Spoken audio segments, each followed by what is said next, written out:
Welcome to our channel. But ఈ వీడియోలో AP ICET సంబంధించిన వరకు రీఅప్లోడ్ దానికి సంబంధించిన వరకు స్టెప్ బై స్టెప్ ప్రాసెస్ అయితే నేను మీకు ఇవాళ చెప్తాను. సో ఈ వీడియో చాలా యూస్ఫుల్ అవబోతుంది. అండ్ ఎవరికైతే రీఅప్లోడ్ ఎలా చేసుకోవాలో క్లారిటీ లేకపోతే కనుక ఈ వీడియో ఖచ్చితంగా లాస్ట్ వరకు చూడండి. సో ఇన్ కేస్ ఈ వీడియో యూస్ఫుల్ అయితే కనుక లైక్ చేయండి తప్పకుండా. అండ్ ఇప్పుడు ఛానల్ సబ్స్క్రైబ్ చేయకపోతే సబ్స్క్రైబ్ చేయొచ్చు కదా. సో ఇంక లేట్ చేయకుండా వీడియోలోకి అయితే వెళ్ళిపోదాం. సో ఫస్ట్ అండ్ ఫార్మోస్ట్ మీరు ఇన్ కేస్ మీకు ఒక మెసేజ్ వస్తుంది, మీకు రీఅప్లోడ్ చేయండి, మీకు మీ యొక్క డాక్యుమెంట్ అనేది వెరిఫై అయిపోయింది అండ్ మిమ్మల్ని ఏదైతే వెరిఫికేషన్ ఆఫీసర్ ఎవరైతే ఉంటారో మీకు రీఅప్లోడ్ అనే ఒక మెసేజ్ పంపుతారు. మీరు ఒక డాక్యుమెంట్ని అప్లోడ్ చేయండి, రీఅప్లోడ్ చేయండి అని చెప్పేసి మీకు ఒక మెసేజ్ అయితే పంపుతారు మీ ఫోన్కి. సో ఈ మెసేజ్ రాగానే మీరు ఏం చేయాలంటే కనుక మీరు అఫీషియల్ వెబ్సైట్లో ఏదైతే ఉంటుందో ఇక్కడ మీకు గమనించవచ్చు డాక్యుమెంట్స్ రీఅప్లోడ్ అని చెప్పేసి ఒక ఆప్షన్ ఉంది, న్యూ అని చెప్పి. జస్ట్ ఈ ఒక ఆప్షన్ మీద మీరు క్లిక్ చేయండి. సో ఈ ఆప్షన్ మీద మీరు క్లిక్ చేసిన తర్వాత మీకు ఏంటంటే ఒక పేజ్ అనేది ఓపెన్ అవుతుంది. ఇక్కడ దీనికి సంబంధించి ఇంపార్టెంట్ నోట్ పాయింట్ అయితే ఉంటుంది.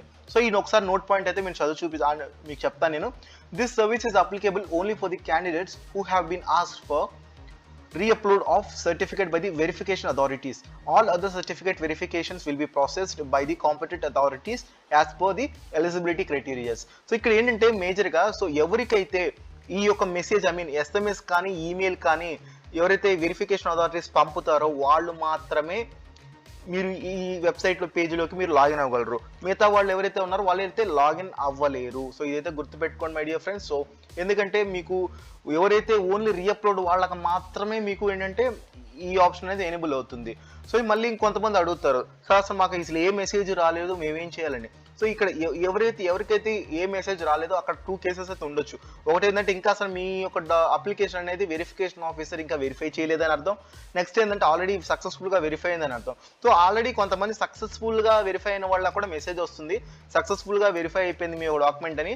అండ్ మీరు వెబ్ ఆప్షన్స్కి ఎలిజిబుల్ అని చెప్పి కూడా వస్తుంది ఎవరికైతే అన్ని వెరిఫై అయిపోయిన వాళ్ళు. సో ఎవరికైతే రీఅప్లోడ్ వచ్చిన వాళ్ళు సో ఇక్కడ నుంచి జాగ్రత్తగా అయితే మీరు క్లారిటీగా వినండి. సో ఇక్కడ మీకు అర్థమైంది కదా, ఓన్లీ మీకు మాత్రమే. ఇప్పుడు ఎవరికైతే మెసేజ్ అసలు రీఅప్లోడ్ సంబంధించిన మెసేజ్ రాని వాళ్ళకి ఇక్కడైతే మీకు అసలు మీరు లాగిన్ అవ్వలేరు. సో ఫర్ ఎగ్జాంపుల్ మీకు రీఅప్లోడ్ వచ్చింది అనుకుందాం. సో వచ్చిన వాళ్ళు ఏంటంటే ఇక్కడ మీకు సంబంధించిన హాల్ టికెట్ ఎంటర్ చేయండి and date of birth enter చేసి సబ్మిట్ కొట్టండి.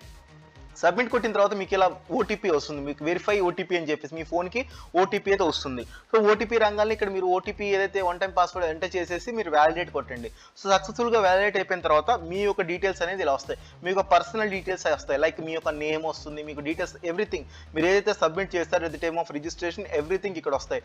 మీరు ఈ ఈడబ్ల్యూఎస్కి ఎలిజిబుల్లా, సో యాన్యువల్ ఇన్కమ్ దానికి సంబంధించిన డీటెయిల్స్ ఎవ్రీథింగ్ వస్తాయి ఇక్కడ మీరు గమనించవచ్చు.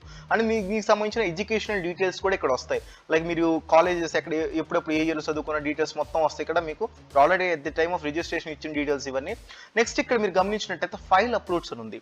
సో ఇక్కడ మీకు ఏ సర్టిఫికేట్ని ఏ సర్టిఫికేట్ రీఅప్లోడ్ చేయమన్నారో దానికి సంబంధించిన డీటెయిల్స్ అయితే ఇక్కడ ఉంటాయి. సో ఇక్కడ ఫర్ ఎగ్జాంపుల్ ఇక్కడ చూసుకుంటే ఇక్కడ ఒక సర్టిఫికేట్ మాత్రమే అప్లోడ్ చేయమన్నారు అనుకోండి. ఫర్ ఎగ్జాంపుల్ సర్టిఫికేట్ కింద ఏ సర్టిఫికేట్ నేను జరిగి ఇక్కడ చూడండి ఇన్కమ్ సర్టిఫికేట్ అన్నారు. ఇక్కడ మీకు వేరే సర్టిఫికేట్ కూడా అనొచ్చు. సో ఏదైతే మీరు అప్లోడ్ చేస్తున్నారో దాన్ని బేస్ చేసుకొని మీకు ఏంటంటే ఇక్కడైతే మీకు దానికి సంబంధించిన సర్టిఫికేట్ నేమ్ ఇస్తారు. సో ఫర్ ఎగ్జాంపుల్ ఇక్కడైతే ఇన్కమ్ సర్టిఫికేట్ ఇచ్చారు, దానికి సంబంధించి ఎందుకు రిజెక్ట్ చేశారో దానికి సంబంధించిన రీజన్ ఇచ్చారు ఇక్కడ వాళ్ళు. అంటే ఇమేజ్ క్లియర్గా ఉండకపోవటం కానీ, లేకపోతే ఇర్రెలవెంట్ డాక్యుమెంట్ అప్లోడ్ చేయడం కానీ, ఇలాంటి కొన్ని ఏదైతే రీజన్స్ ఉంటాయి ఆ రీజన్స్ ని బేస్ చేసుకొని ఇక్కడైతే క్యాన్సిల్ చేయడం కానీ, మీరు రిజెక్ట్ చేయడం కానీ, అప్రూవ్ చేయడం కానీ ఉంటుంది. నెక్స్ట్ రిమార్క్స్ అంటే మీరు ప్లీజ్ రీఅప్లోడ్ అని చెప్పేసి పెట్టడం జరిగింది అథారిటీ. నెక్స్ట్ మీరు ప్రీవియస్గా అప్లోడ్ చేసిన ఫైల్ ఇక్కడ ఉంటుంది. మీరు జస్ట్ వ్యూ ఫైల్ మీద కొడితే మీరు ప్రీవియస్గా ఏ ఫైల్ అప్లోడ్ చేస్తారో దానికి సంబంధించిన ఫైల్ ఉండేది ఇక్కడ ఉంటుంది.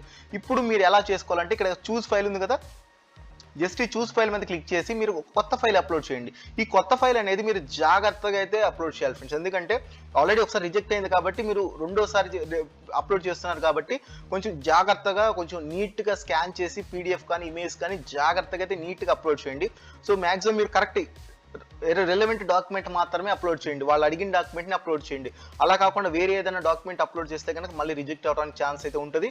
ఖచ్చితంగా వాళ్ళు అడిగిన డాక్యుమెంట్ని విత్ హై క్లారిటీతో మీరు అప్లోడ్ చేయండి. ఇన్ కేస్ మీ దగ్గర ప్రింటర్ కానీ అలాంటివి ఏమైనా ఉంటే దాంతో స్కాన్ చేయండి. ఫోన్తో మీరు ఫోన్ని నెగ్లెక్ట్ చేసేయండి కొంచెం. సో ఎందుకంటే మళ్ళీ సెకండ్ టైం కాబట్టి కొంచెం మీరు దగ్గరలో నెట్ షాప్కి వెళ్ళి కానీ ఇన్ కేస్ మీకు ఇంట్లో ప్రింటర్ ఉంటే స్కాన్ చేసి దాన్ని ఒక డాక్యుమెంట్గా కన్వర్ట్ చేసి మీరు అప్లోడ్ అయితే చేయడానికి అయితే 100% ట్రై చేయండి ఫ్రెండ్స్. సో ఇది ఫ్రెండ్స్ ఈ ప్రాసెస్ అనేది మీకు ఇలా ఉంటుంది. సో ఇన్ కేస్ మీకు ఏమైనా డౌట్ ఉంటే ఈ వీడియో కింద అడగండి. సో నేను క్లారిటీగా చెప్తాను, ఎందుకంటే మీరు చాలా మంది ఏంటంటే తెలియక ఏంటంటే అప్లోడ్ చేసేస్తూ ఉంటారు, అది రిజెక్ట్ చేస్తూ ఉంటారు. ఎందుకంటే వాళ్ళకి ఏంటంటే అథారిటీస్ అనేవాళ్ళు కంప్లీట్గా చెక్ చేస్తూ ఉంటారు A to Z ప్రాసెస్ అనేది. కాబట్టి ఏంటంటే మీరు వన్స్ అప్లోడ్ చేసే ముందు జాగ్రత్తగా అయితే తీసుకోండి కొంచెం. సో మీరు ఎవరైతే రిజిస్ట్రేషన్ చేసుకున్న వాళ్ళైనా సరే ఖచ్చితంగా మీరు ఏంటంటే జాగ్రత్తగా అయితే అప్లోడ్ చేయడానికి అయితే ట్రై చేయండి ఫ్రెండ్స్. ఎందుకంటే ఇవి చాలా ఇంపార్టెంట్. వెబ్ ఆప్షన్స్కి మీరు వెళ్ళాలంటే కనుక ఇవన్నీ వెరిఫికేషన్స్ అనేవి సక్సెస్ఫుల్గా కంప్లీట్ అవ్వాలి. ఇవైతేనే మీరు వెబ్ ఆప్షన్స్కి ఎలిజిబుల్ అవుతారు. సో కాబట్టి ఖచ్చితంగా జాగ్రత్తగా చేసుకోండి. సో వెబ్ ఆప్షన్స్ వీడియో నేనైతే అప్కమింగ్ అప్లోడ్ అయితే చేస్తాను. చాలా మంది అడుగుతున్నారు వెబ్ ఆప్షన్స్ కూడా. సో డెఫినెట్లీ వెబ్ ఆప్షన్స్ కూడా నేను అప్లోడ్ అయితే చేస్తాను. ఇన్ కేస్ ఈ వీడియో కనుక యూస్ఫుల్ అయితే లైక్ చేసి మీ ఫ్రెండ్స్కి డెఫినెట్లీ షేర్ చేయండి. అండ్ ఇప్పుడు ఛానల్ సబ్స్క్రైబ్ చేయకపోతే సబ్స్క్రైబ్ చేయొచ్చు కదా. Thank you for watching. జై హింద్, వందే మాతరం.